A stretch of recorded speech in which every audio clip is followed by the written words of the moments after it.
দলীয় কাৰ্যকৰ্তা দাদা বন্ধুসকলে আজি চাপৰ প্ৰগতি ভৱনত সম্বৰ্ধনা অনুষ্ঠান ইয়াত অনুষ্ঠিত কৰিছে আৰু এই সম্বৰ্ধনা অনুষ্ঠানত আমাৰ NDA দুয়োটা দলৰ নেতা কৰ্মী আৰু সুদূৰ অন্ধ্ৰ প্ৰদেশৰ পৰা আমাৰ মাতাজী আহিছে আমাক আশীৰ্বাদ প্ৰদান কৰাৰ কাৰণে আৰু অঞ্চলটোৰ বৃহৎ সংখ্যক দলীয় কাৰ্যকৰ্তা শুভাকাংক্ষী অৰাজনৈতিক বিভিন্ন চৰকাৰী অনুষ্ঠান ইয়াত আহি আমাক সম্বৰ্ধনা জনাইছে আৰু সকলোৱে আমাক অভিনন্দন জ্ঞাপন কৰিছে।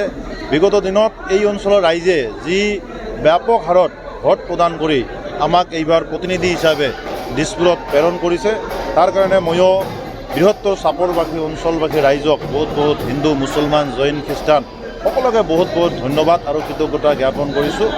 আগন্তুক দিনত চাপৰবাসীয়ে যি আকাংক্ষা লৈ আমাক ভোট প্ৰদান কৰি জনপ্ৰতিনিধি হিচাপে সেৱা কৰাৰ কাৰণে ৰাইজৰ সেৱক হিচাপে সেৱা কৰাৰ কাৰণে যি সুযোগ আগবঢ়াইছে আৰু যাৰ কাৰণে এই সুযোগ সৎব্যৱহাৰ নিশ্চিতভাৱে আগন্তুক দিনত হ'ব। আৰু দেখা পাইছে যে আজিয়ে মই কেইবাটাও আঁচনি ইয়াত ঘোষণা কৰিছোঁ, য'ত সভা কৰি আছোঁ। এই সভাগৃহৰ ছাউণ্ড ছিষ্টেম, চেণ্টাৰ AC বা আমাৰ চাপৰত এখন ভাল বহা ঠাই নাই, বাহিৰা অতিথি আহিলে থকা ঠাই নাই। গতিকে আমাৰ চাপৰ IB-টো নতুনকৈ ইয়াত খুলি মেৰামতি কৰি পুনৰ ইয়াত খোলা হ'ব আৰু ৰাইজৰ কাৰণে মুকলি কৰি দিয়া হ'ব। প্ৰগতি এই ভৱনটো দীৰ্ঘদিন ধৰি পৰিত্যক্ত হৈ আছিল, এইটো আমাৰ মুকলি কৰি দিয়া হ'ব।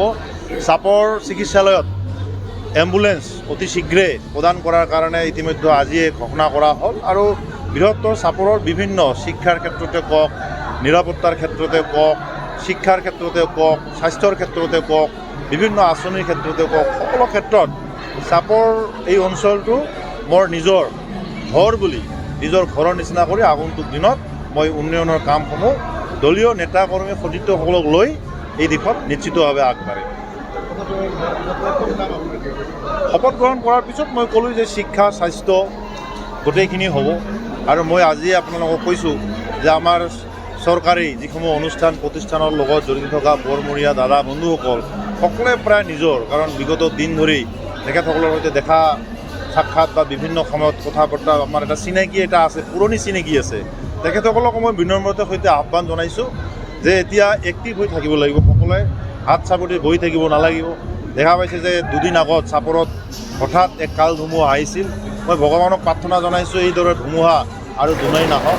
কাল ধুমুহাৰ ফলত বহুকেইগৰাকী শ্ৰদ্ধাৰ ব্যক্তি মাত্ৰে আহত হ'ব লগা হৈছিল।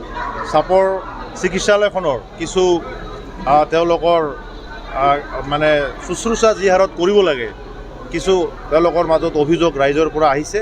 এই ধৰণৰ অভিযোগ যাতে আৰু দুনাই নাহে, মই তেখেতসকলক মই বিনম্ৰতাৰ সৈতে মই আহ্বান জনাইছোঁ।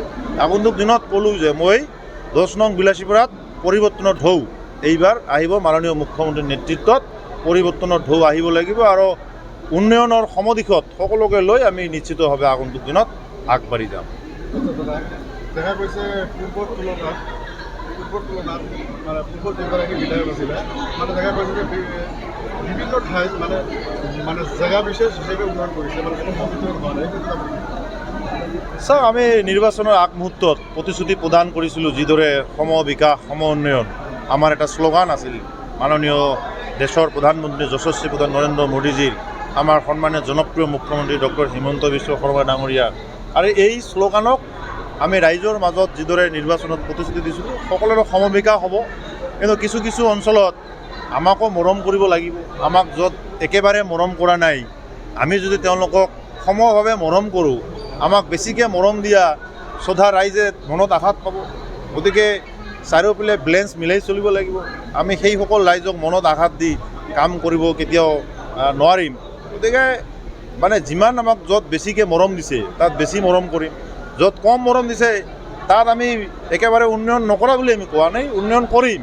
কিন্তু য'ত বেছিকৈ মৰম দিছে সেইবোৰ অঞ্চল আমাৰ আগত বেছি তেওঁলোকক শ্ৰদ্ধা আমি কৰিম। Thank U.